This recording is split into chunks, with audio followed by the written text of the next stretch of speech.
नमस्कार साथियों, मैं हूं Pramod Kumar Kandwal, intensive spiritual path से। प्रकृति अपने नियम कभी नहीं बदलती। वो सिर्फ क्रिया करती है, रिएक्शन करती है। कैलकुलेटर या कंप्यूटर की तरह काम करती है। जो उसमें फीड कर दिया गया है वो ही बाहर आता है।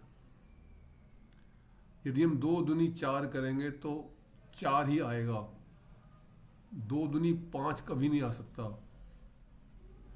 यदि हमने इस नेचर में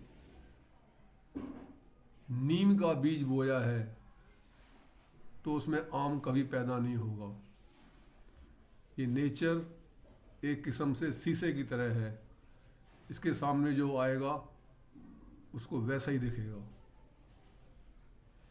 हम प्रकृति से प्रार्थना भी नहीं कर सकते। वो हमारी प्रार्थना समझ भी नहीं सकती। वो तो एक मशीन है, एक टूल है जो अपने आप चलता है। बस हम प्रकृति का सम्मान कर सकते हैं। जैसे हम सूर्य चंद्र की पूजा करते हैं, ये सम्मान है। और जितना मर्जी सम्मान कर लें, वो अपने नेचर को नहीं बदलते। चांद हमेशा ठंडक फेंकता है और सूर्य हमेशा गर्मी।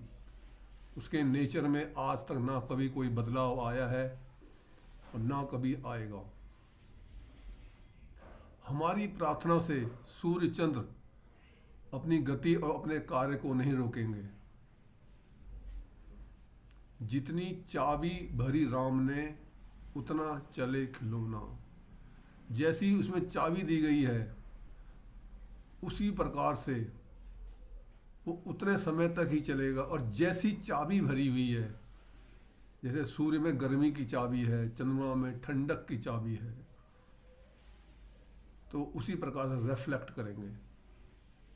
पर यदि हम भगवान से प्रार्थना करें तो वो कुछ बदलाव सृष्टि में हमारे लिए कर सकते हैं, जिससे प्रकृति को भी कोई नुकसान न हो। जैसे श्री कृष्ण जी ने जयद्रथ वध के लिए सूर्य की गति को रोका नहीं था, बल्कि कुछ देर के लिए बादलों में छुपा लिया था। किसी को कोई नुकसान नहीं हुआ, प्रार्थना भी मंजूर हो गई और धर्म का कार्य भी हो गया।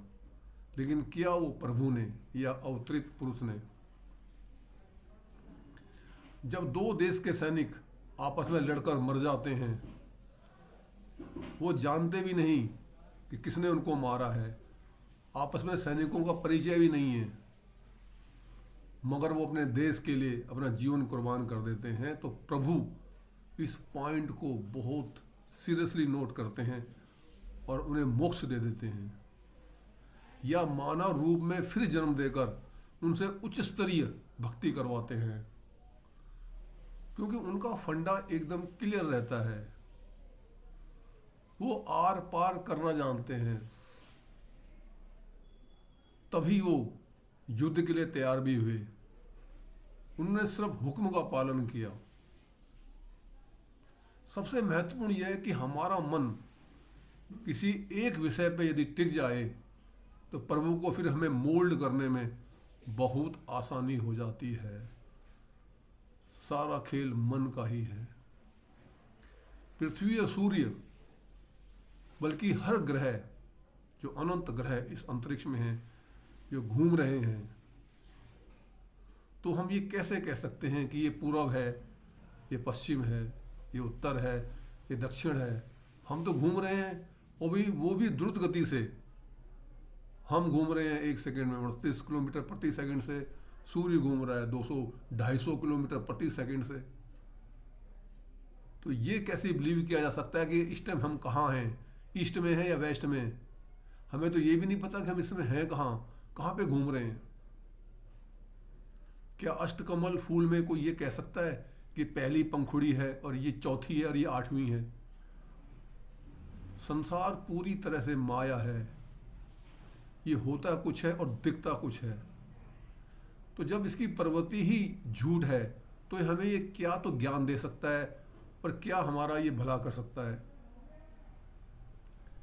हमें संसार की बजाय संसार के मालिक के पीछे भागना होगा।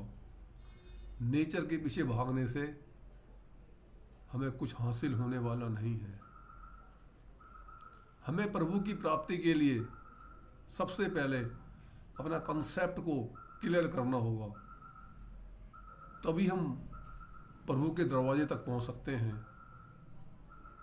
भगवान का घर लॉटरी का खेल नहीं है कि खुल गई तो हम वहाँ पहुँच गए। उसके लिए हमें अपने विवेक की आंखें खोलनी होंगी तथा ग्रंथों और संतों के निर्देश अनुसार चलना होगा,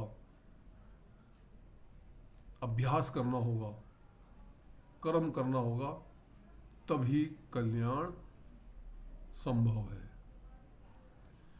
यदि आपको ये संदेश ज्ञानवर्धक तथा उपयोगी लगता है तो आप चैनल को सब्सक्राइब तथा वीडियो को लाइक, कमेंट और शेयर भी कर सकते हैं, ताकि आगे आने वाली सभी वीडियो का नोटिफिकेशन आपको मिलता रहे। गुरु भगवान सबका कल्याण करें।